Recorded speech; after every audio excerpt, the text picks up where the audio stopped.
Ladies and gentlemen, good day and welcome to the Honasa Consumer Q2 FY26 earnings conference call. As a reminder, all participant lines will be in the listen-only mode, and there will be an opportunity for you to ask questions after the presentation concludes. Should you need assistance during the conference call, please signal an operator by pressing star and then zero on your touchtone phone. Please note that this conference is being recorded. I now hand the conference over to Ms. Pooja Kubadia from JM Financial. Thank you, and over to you, ma'am. Good evening, everybody. Welcome to the 2Q FY26 earnings conference call of Honasa Consumer Limited. Today on call, we have Mr. Varun Alagh, co-founder, chairman, and chief executive officer, Ms. Ghazal Alagh, co-founder and chief innovation officer, and Mr. Ramanpreet Sohi, chief financial officer. I'll now hand over the call to Mr. Varun for his opening remarks. Over to you, sir. Hi, welcome everybody to the call for quarter 2 and H1 FY26. We're going to take you through a few core agendas today.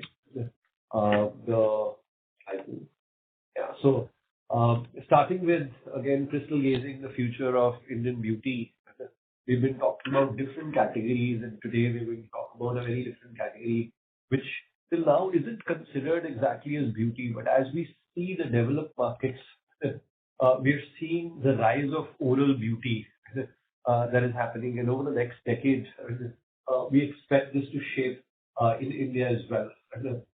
There's a lot of premiumization potential in this category. Right? If you look at the bathroom shelves today, almost all categories from skincare to hair care to fragrances have premiumized significantly. But oral has not seen the same level of premiumization. And while this category started with functional hygiene as a stage one of growth, which is what almost 50 years of this category was all about, it moved on to targeted wellness, which is where sensitivity and freshness were the cohorts that got created. And we believe over the next couple of decades, one of the strong partitions which will get created in this category is aesthetics and aesthetic expression, right? Where your smile will be a core part of your beauty, and how you take care of your smile through oral will be a play that can happen in beauty and personal care. And it's not a small market. We believe this to be a $700 million opportunity by 2030, and with the premiumization and rise in aesthetic consciousness.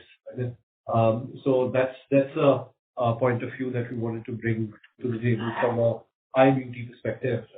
Moving on to the financial snapshot, we've done well in quarter 2 with a 22.5% growth in revenues.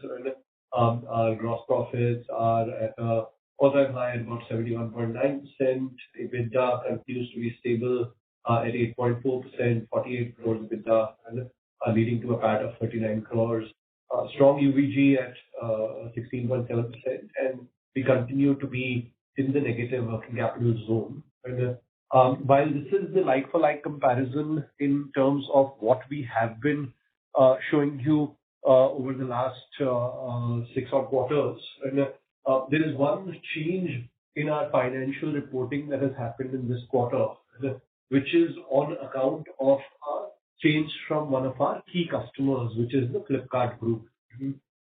At a group level, Flipkart Group has changed its settlement process with vendors and sellers. Right? We operate as a marketplace seller with the Flipkart Group.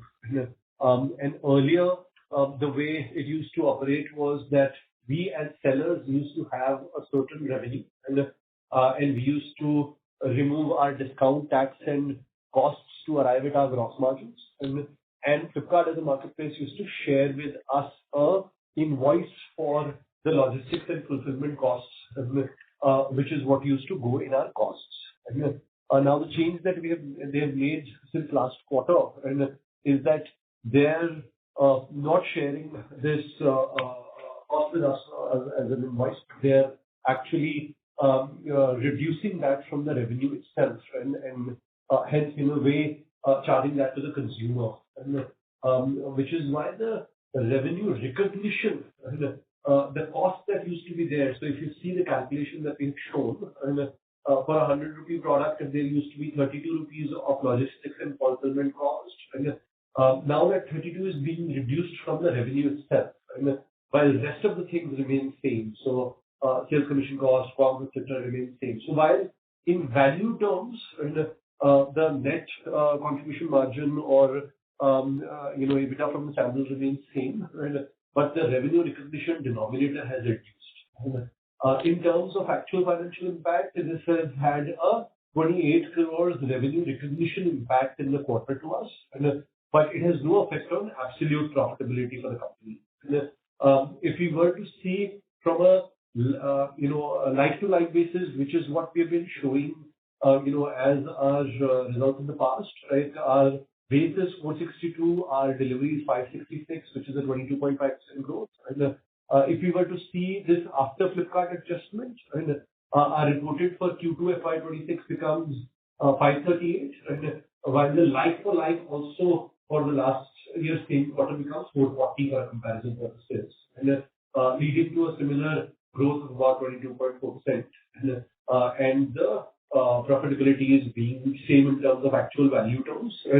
But of course, if you look at in terms of percentage, and because the denominator goes down slightly, and the percentage EBITDA will look slightly higher. And that said, this is something that the customer has sort of taken a call on for all sellers that sell on Flipkart, right? And hence is something that is an impact on us as well. And, but we'll continue to share like-for-like based numbers for better understanding and correct comparisons in future as well. At a H1 level, we've delivered 14.5% growth, and gross profit has also improved by 112 basis points, EBITDA margin of about 8%, and at a 93 crore EBITDA, in fact, at about close to 7% is what we've done. From a highlights perspective, I think the good thing is that the core of strategies that we had talked about at the beginning of the year continue to deliver well for us. And I think the first core strategy was to focus on a few core categories and actually gain strongly in those categories. And the growth in those core categories is actually much better than the overall growth of the company. And the growth now in focus categories is across channels, right? So e-commerce also is 20% plus, modern trade also is 20% plus, and GT also is double-digit secondary sales growth in core categories that we've seen.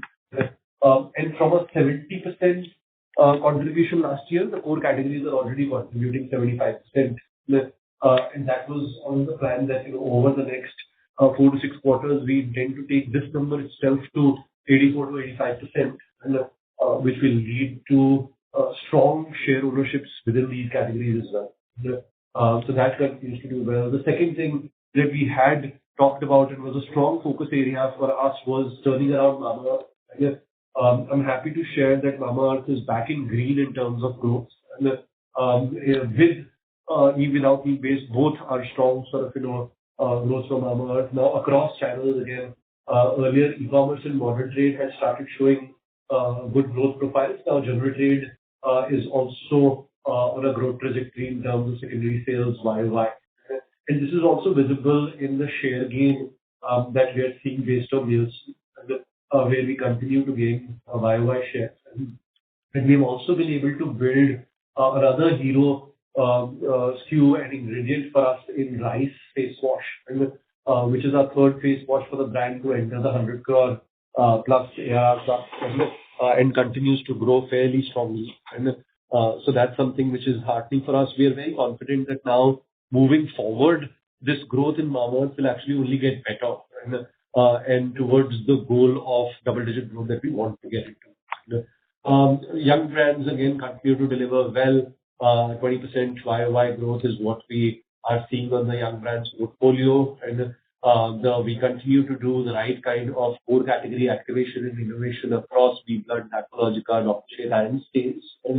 And Dermaco, which is the larger brand after Mamaearth, is again touching newer heights. The brand has delivered a 750 crore net sales ARR in the quarter with high single-digit EBITDA profile.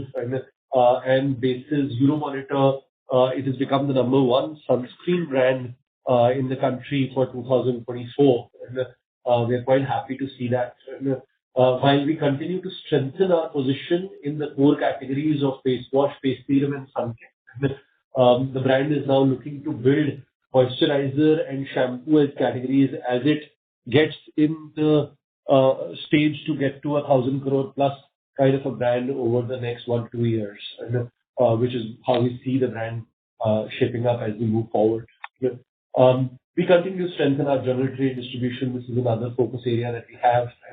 We have seen sequentially growing secondary sales rate growth, 35% YOY increase in terms of direct outlet billing. Based on Nielsen now, the brand is available in 250,000 plus retail outlets. And very importantly, last year we had taken an initiative to move away from super stockists to direct distributors. Last year, same time, our super stockist contribution was 2/3 and direct distribution contribution was 1/3. And happy to say that now, as we stand today, 80% of the business is actually coming from direct distributor contribution. And that's a change which has been hard but necessary and forms a foundation of our growth of multiple brands in future. So I think we're quite happy with the progress that we've made in this part. R&D in product superiority is another area where we continue to develop new technologies and formulations. We developed deep penetration formula in Dermaco, where we have found the right kind of actives and encapsulation technologies to enhance penetration of our active serums. In Aqualogica, we have developed the first in vivo tested sunscreen with anti-pollution factor. And the kind of pollution there is nowadays, consumers not only want sun protection, but something that can also provide protection to them from pollution. And this is a formulation which is clinically tested to do that. So we're happy that we've been able to crack such a technology which is relevant for India. Premiumization is another area where we continue to work. And we have collaborated with a lot of influencers, creators to launch more premium ranges. And in BBlunt, we collaborated with Tarini. In Mamaearth, we have collaborated with a dermatologist couple, Dr. Sareens, to develop a Dermasoft range, which is developed by them in line with what they think is right for baby's skin, and launched together with them. And we also continue to strengthen our prestige play within brands. In Dr. Sheth's, we have launched multiple prestige serums now with new to India ingredients like arginine, PDRN, etc. And we continue to do that in future as well. And in overall, we continue to focus on core categories to find avenues to use innovation to gain share within those categories. And across the core categories, we've had relevant innovations which are helping us gain share within those categories. And now that we are feeling confident about the new playbooks, media mix development that we we have been working on, we've also been now actively looking at further engines of growth from a long-term perspective as well, and hence actively looking at new brand or category opportunities. The first one that we've been working on for almost 1.5 years now, and we have finally launched last week, is a brand called Lumineve. This is almost, in fact, in the morning, we were just searching and asking ChatGPT if there is any brand in the world that focuses only on night care. And the only brand it talked about was Lumineve. So we genuinely believe that this is probably a first-world innovation in terms of brand propositions, where a brand that specifically focuses on night care is what we have developed. And beauty sleep as a concept is a very relevant concept amongst consumers. But there is actually deep science behind that concept as well. When you're sleeping, the cellular regeneration and skin repair is at its peak. And this is the time when if you take the right kind of night care regimes, and you can make the maximum impact on your skin health. And that's the underlying science behind this brand. And we've launched this for 6 different skin types by working with Indian and global dermats. And this has currently been launched exclusively with Nykaa. At Nykaa that happened to collaboratively work and capture the prestige market. And we believe this is not just a brand which will take India sort of by surprise, but also probably help us in global expansion as well in future. But this is our first entry into prestige skincare, which is priced almost 2.5 times of what our current products and categories are priced at.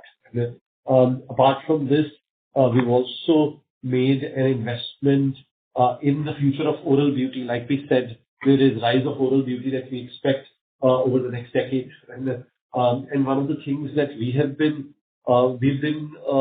thinking about is the only inorganic play that we were actively doing was by participating with majority acquisitions.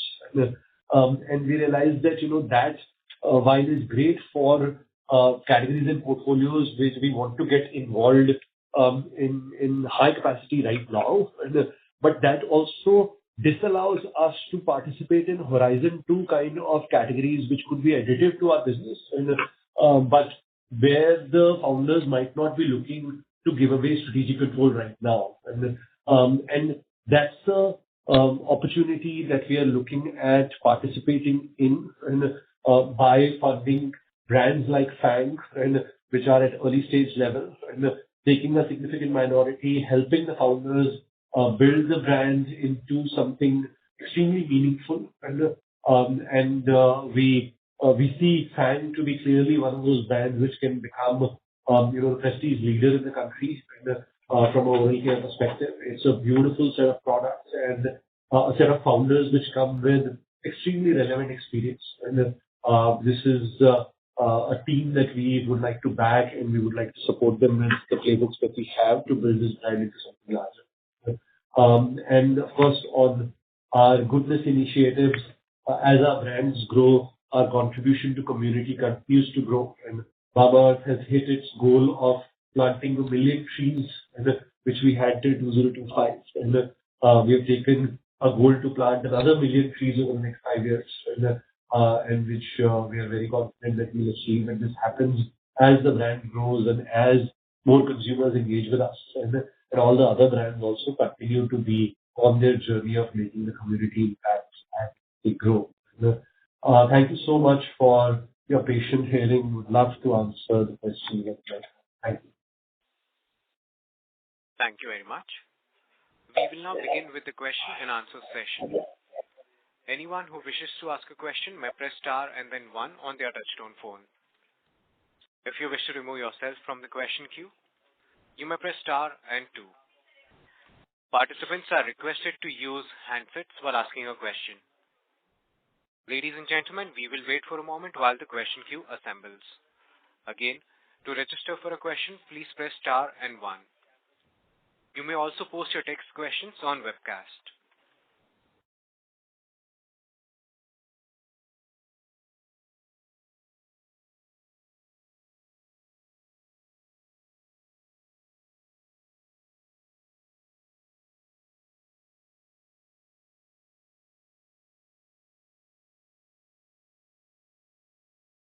Our first question comes from the line of Vidisha Sheth from Ambit Capital. Please go ahead. Yes, hi, good evening. So my first question was on Mamaearth as a brand, that while you've mentioned it's back in the green, that seems to be alluding to the secondary sales. So from the primary growth or primary sales perspective, when do you expect growth to be back in the green? Primary also is back in green.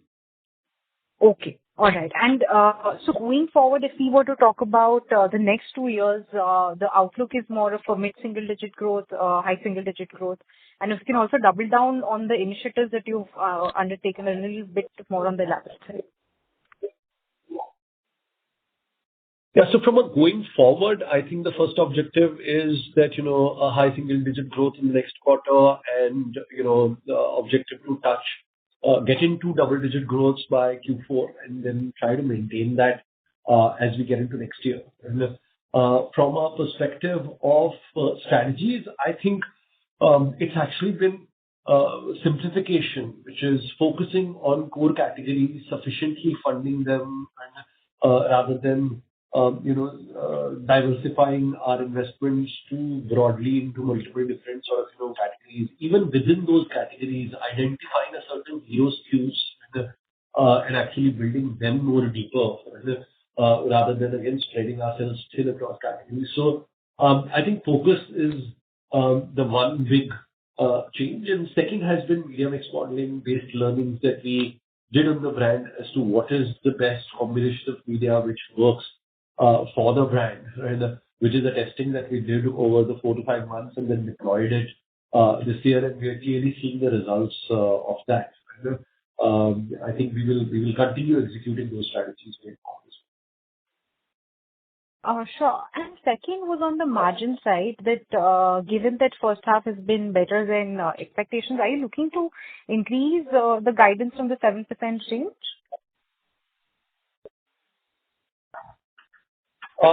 We believe that we will now stay at least at this range even in the coming quarters.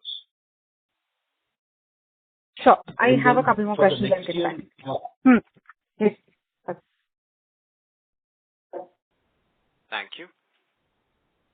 Our next question comes from the line of Nitin from MK. Please go ahead.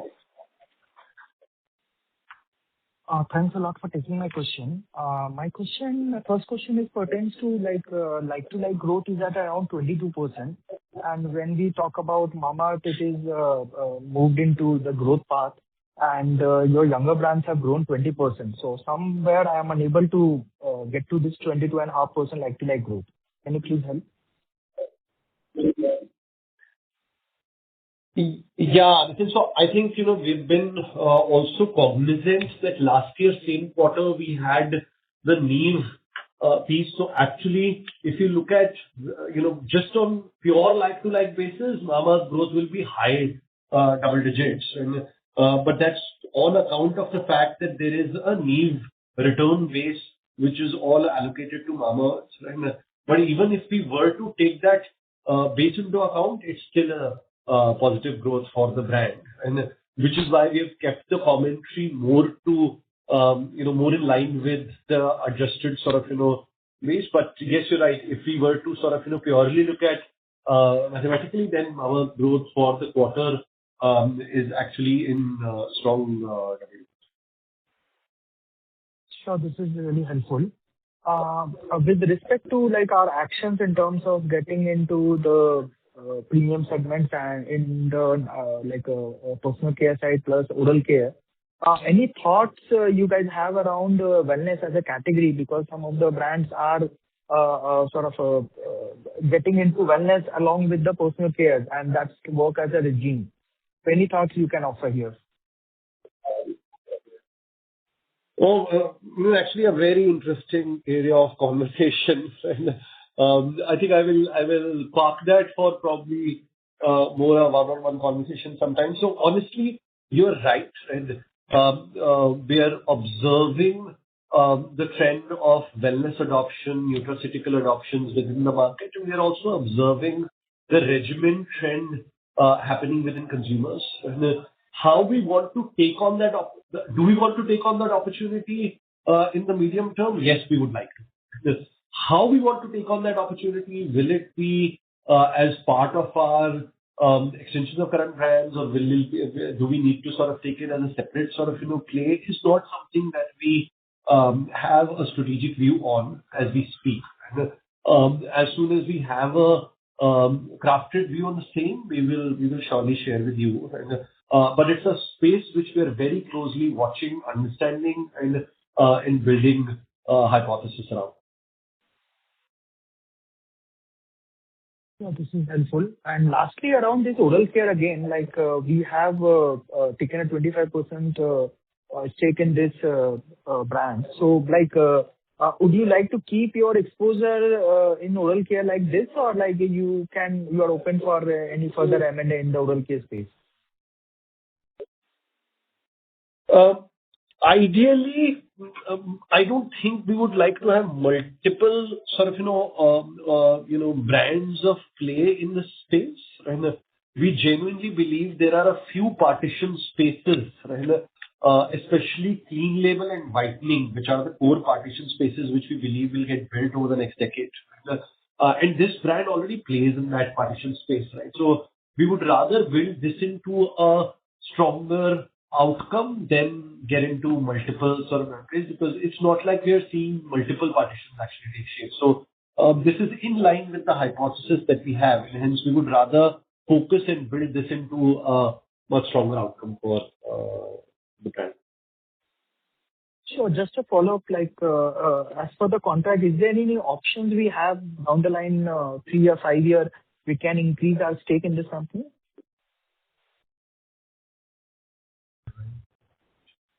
Yes, we have the right, but not an obligation. And we would honestly love that, if the brand does well and we are able to further partner with the brand by gaining more sort of, ownership and investing into the company to for it to grow stronger. And I think that will be the ideal scenario. Sure, this is helpful. Thanks a lot for taking my question. All the very best. Thank you. Our next question comes from the line of Sukrit D. Patil from Eyesight Fintrade Private Limited. Please go ahead. Good evening to your team. I have two specific questions. My first question is to Mrs. Ghazal. Just looking beyond the quarter number, what are the long-term plans for Honasa from an innovation point of view? As consumers preferences shift towards more science-backed, sustainable and premium products, how are you shaping the innovation pipeline to stay ahead of your competitors? Beyond just new launches, is there a deeper approach that you are building or you will be building in the future, which will make the brand stronger and hard for your competitors to copy you? This is my first question. I'll ask my second question later. Okay. Hi. I think on innovation, we've been talking about it, about the focus that we have as a company on 2, 3 areas. One is product superiority, so ensuring that across all of our focus categories, we have products measured through blind test to be superior than the competition out there. That is something that we've showed in the past. We continue to show as we move forward. The second area of focus for us is to bring in newer concepts, newer ingredients, which are first to India. I think Varun also spoke about it briefly. For example, premium serums in Dr. Sheth has brought in ingredients like PDRN or arginine, which are first to India kind of ingredients and concepts. We are also working on technologies like a deep penetration technology, which is our own trademark technology, which ensures the efficacy of the product increases and also something new which no other competitor has. I think on the third front, our focus is also on building a prestige portfolio, which you can see in Dermaco, in Dr. Sheth, and now with the launch of Luminese. That also is something that Honasa will continue to do. Thank you. My second question is to Mr. Raman Pri. Again, a forward-looking one. When costs rise, whether it is marketing, distribution, or raw material, how do you make sure the margins stay steady without the growth hampering? Is there any system you have built, that may be like price discipline or smarter sourcing, that is helping you keep the profits in line, whenever things are getting whenever certain unforeseen conditions may rise? Just want to hear your point of view on this particular point. Thank you. Sure. Thank you so much for that. I think 2, 3 things. Firstly, if you see a gross margin profile, like Varun mentioned, I think we've now averaging 71% plus gross margin consistently. couple of factors are playing in our favor as we've scaled our business. Of course, given the scale, we are buying better. Our procurement efficiencies are showing.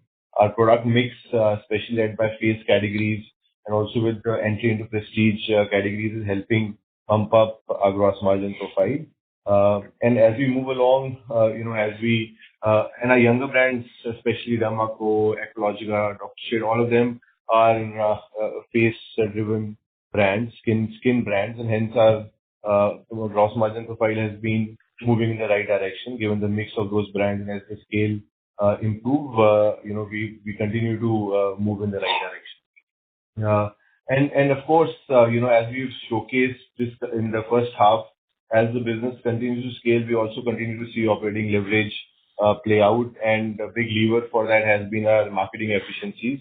And, as our younger brands continue to scale more, we will continue to see efficiencies across our marketing investments. And we've indicated that every year we target to unlock 50 to 100 pips of operating margin profile, which will be a mix of all these initiatives. Thank you for the guidance, and I wish the entire team best of luck for Q3. Thank you. Thank you. Our next question comes from the line of Nihal Mahesh Jham from HSBC. Please go ahead.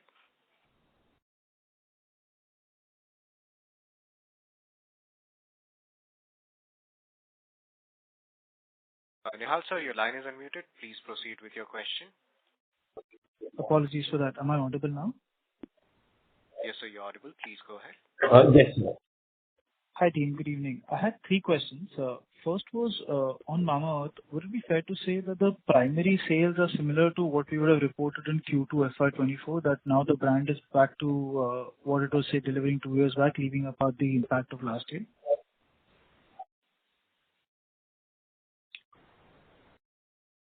Yeah, we will need to sort of look at that number and come back to you. But yes, over the last year base, it's now in single-digit growth in primary, and even adjusting for the basis. Sure, I'll check that separately. The second is, Varun, when you commented that you're looking at high single-digit growth for Mamaearth in the coming quarters, that adjusts for the Flipkart impact that will ensue in Q3 and Q4 also, that's the organic growth ex of the Flipkart impact? So honestly, the Flipkart impact cannot be seen without adjusting the Flipkart impact in base, right? If you will only take the Flipkart impact in your numerator, but not take it in denominator, things will look suppressed. And which is why the financial sort of results will always sort of indicate that suppression. Given in the base there will be no correction, but in future quarters in general there will be correction. So I don't think you can sort of we can say कि वो correction के बाद क्या होगा, क्योंकि correction के साथ आपको base में भी correction करके देखना पड़ेगा. And if you look at that with base correction, yes, we are looking at sort of single digit. Got it. Where I was coming from is that I think you're implying that the organic growth for Mamaearth should be high single digit, just that maybe on a reported basis for Mamaearth it may optically look over because of the fact that that adjustment right now doesn't sit in the base. So just wanted to clarify that. Yes, and which is why I think we will continue to release sort of the comparable numbers and then see it how it is based on the comparable numbers in future as well. The next 3 quarters till this base is sort of getting corrected. Understood. One final question. When we speak of the focus categories, which is now at 75, what is the thought process of the other categories that Mamaearth has sort of entered to over the last 7 years? Are they status quo, or is it that gradually we plan to sort of exit them and keep Mamaearth in these 6-7 core categories and just 3-4 more ancillary categories? Like, how do we think of Mamaearth over the next 2 to 3 years from the non-core categories, that non-focus categories? So from our next few years, which is next 2 to 3 years perspective, when the focus will be just to sort of completely focus on the 6 core categories and strongly grow them. And of course the non-focus categories are declining, right? And their contribution hence will continue to go down. And once the brand reaches even stronger scale, let's say the next milestone is 1,500 crores, then there is 2,000 crores, and even the profitability further significantly improves. And hence, we have more money to optimally invest in another focus category. And then we will probably look to open one more and say, okay, let's open one more and optimally invest and build that category also. But for now, these six are the core engines of growth from the next years. Understood. Very clear. Just a final follow-up that beyond the sixth category, which will be the seventh biggest category right now for Mamaearth, in case say you plan to activate just for our awareness? So I would say body is the next biggest one, and which is the body lotion, body wash kind of a category. And from a size perspective, From a size that is. Got this. Thank you so much. Wish you all the best. Thank you. A reminder to all the participants, if you wish to register for a question, please press star and then 1. Our next question comes from the line of Akshat Jain from Sixth Sense Ventures. Please go ahead. Yeah. Hi, Varun and Ghazal. So I had a couple of questions. Firstly, in oral care, we mentioned that we project the market to touch around $700 million in the next 6 years. But my question is that somehow in the past 10, 15 years, even though, social media usage has gone through the roof and other forms of beauty have done very well, oral care somewhat has been left behind. And so how do you look at that going forward? And will this continue to be a very niche concept or will achieve that kind of scale? So honestly, every category sort of, and trend has its time. I think the last decade, there was a lot of skin and hair premiumization, which was already happening and which has taken shape very well. And as well as the larger disruption from a channel perspective that happened was e-commerce. Now, e-commerce did great for categories where the AOVs were 200 and above. But for categories which were 200 and less AOV, it did not make that much impact. Now, quick commerce coming in and scaling has actually created the right playground for categories which are sub 100 or sub 200 price points also to get disrupted with quick commerce. And also, clearly, if you look at the developed markets also, like US, etc., oral disruption has lagged by 10 to 12 years compared to skin disruption in those markets. But now there are multi $100 to $300 million brands in single partition spaces which have been built over the last 5 to 7 years. And we've been watching that space, and we think it's now the right time to get in and build a brand investments. Sure. And my second question is on Lumineve. What's our revenue projection or plan for the next 1 or 2 years? No projections. It's a young brand. It is right now in a build phase. We will build it slowly. We will build it right. And prestige brands need very strong foundations. And they're not about explosive growth, but foundationally strong bonfire type conversations. And of course, the opportunity size in prestige is very large. We believe over the next decade, prestige skincare itself will be like a $4 billion opportunity. And as an organization, it's important that we participate in it as well as build capability in taking share in that market. And otherwise, that sort of opportunity will get missed out. So that's the core objective. I think it's a decadal opportunity that we see. Sure. Thank you.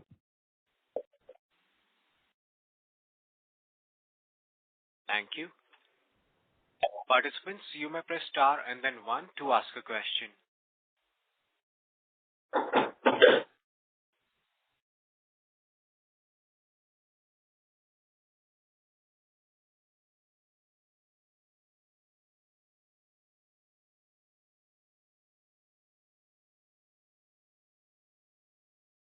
Our next question comes from the line of Mudit Minocha from M3 Investment. Please go ahead. Hi. Great set of numbers. Congrats for that. Wanted to understand what is the next leg of growth gonna come for Derma, given now it has reached to a stage where Mamaearth has become matured. So are you thinking to take it offline? And how's the growth projection for that particular piece?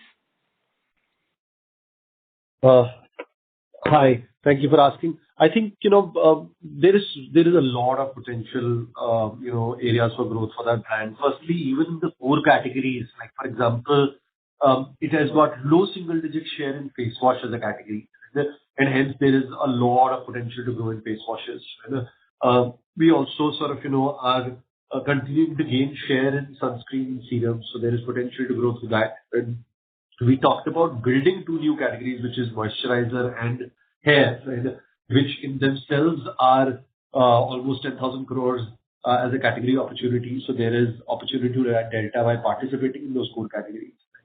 And like you rightly said, there is expansion into offline that is already starting to happen. And offline for Derma is more than 100 crore run rate business now, and continues to grow well. And so that's the other area where we will continue to sort of double down and engage.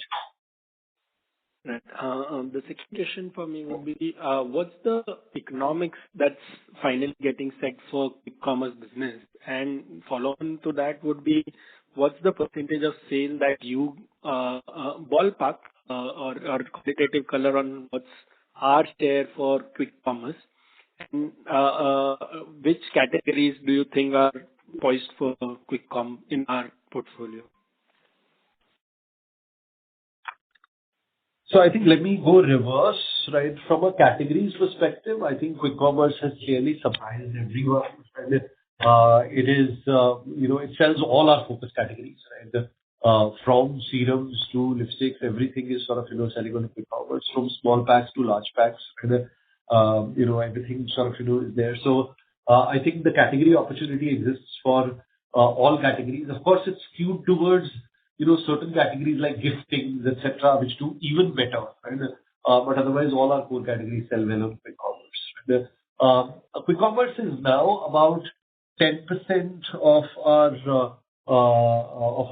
revenues already, and is the fastest growing channel for us as we speak. And, from an economics perspective, it's got healthy economics. And for us, compared to our marketplace business, it's actually relatively healthier economics, right? So it's actually a good delta addition that is happening to business. Great. Could you also give us some update on that project Neve that we were conducting, and what's the distributor reach and you were to reach out to 1 lakh distribution points. Could you give some color on what went in last 1 year to turn around Mamaearth, and how are things now looking going forward? Yeah, like we mentioned, I think that's been one of the strong focus areas, right? It's a combination of what we have done on brand pull and on our offline distribution execution, which has helped us turn around Mamaearth. Specifically on GT perspective, we was all about transitioning from a 3-layered distribution system, which involved us selling through super stockists, to a 2-layered distribution system, where at least in the top 100 cities, we wanted completely direct distribution. And now in the top 100 cities, we have completely moved direct. And I think I would say about 85% of the clusters where we needed the right distributor, that job is done. 15% clusters, we are still, as we speak, building that strength. And that should also happen over the next 3 to 6 months, and across the top of the cities that we've talked about. And that has, of course, helped us improve direct distribution. We talked about increase in our secondary direct distribution by 35%. And we also talked about how our direct distribution is now 80% of our billing that is happening is actually happening to direct distributors. And, so I think that effort is clearly visible in our numbers. Great. If I could ask one more, operator, if that's okay. Sure. Sure. So, I want to understand your thesis around getting into new brands. Even you said in, say, Mamaearth, want to restrict it only in 6 categories because that brings focus and right amount of investments for each category. Now, when it comes to new brands, we have seen that you have come up with 2 new brands.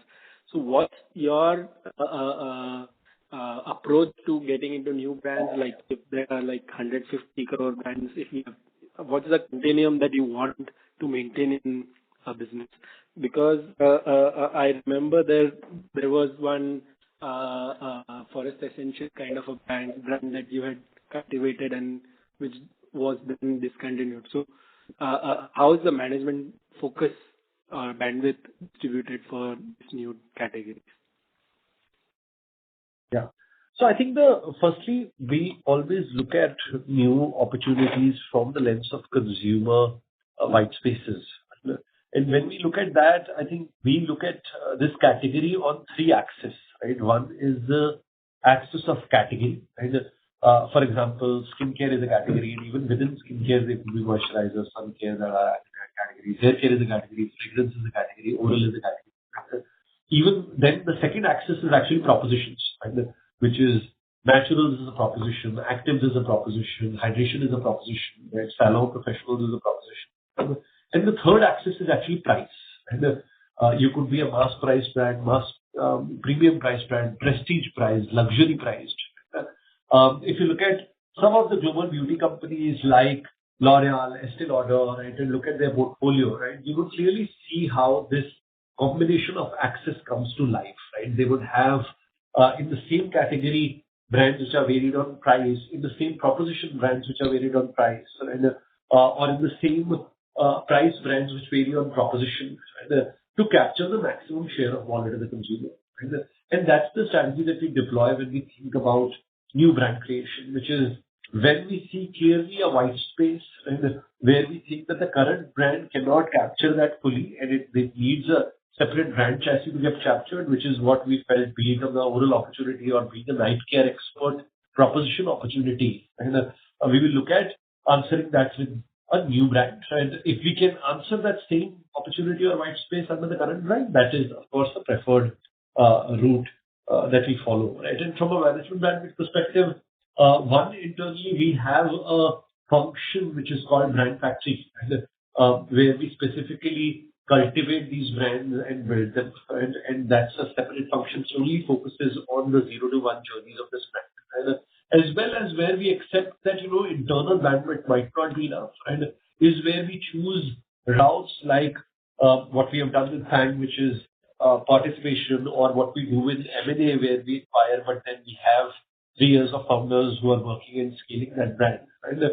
And honestly, we believe this is a genuine strength that we have as a company. And there are rarely FMCGs out there which have been able to demonstrate building their own brands and scaling them. And it's largely been an acquisition-based strategy, and we've demonstrated how we can actually craft and scale our own brands as well, which in the long term is far more capital efficient. And we will continue to look for opportunities to serve consumers by building new brands in India. Next decade is going to be a mega brand creation opportunities in this country, because a new generation of consumers is clearly looking for brands, which they like them.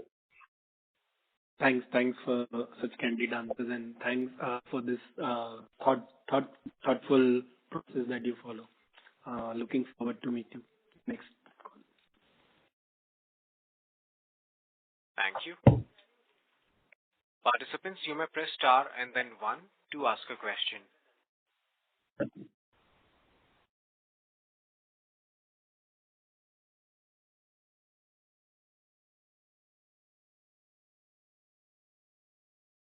Our next question comes from the line of Jitendra Arora from ICICI Prudential Life Insurance Company. Please go ahead. Hi, Varun and team. Congratulations for a good set of numbers. I just have one question on your colored beauty brand Stays, that how is it progressing? If you can throw some light on that, please. Hi, Ritu. Honestly, the progression has been good, right? I think from a brand searches perspective, PMF perspective, right, the brand is growing triple digits over last year. So I think that has been a good sign, right? It's a category which has been a learning for us, right? It's a complex supply chain that we have taken time to learn on. It's a shade-based supply chain. It's also a supply chain where there is some reliance on China supply chain for packaging, and in some cases, conversion perspective. So that's been a learning curve in itself, right? But now we are feeling far more confident in terms of being on the better end of that learning curve, right? Where we can deploy consistently and make sure that the brand grows strongly.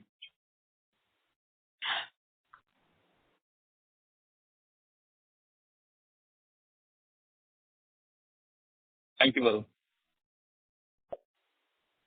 Thank you. Thank you. A reminder to everyone, if you wish to register for a question, please press star and 1 now.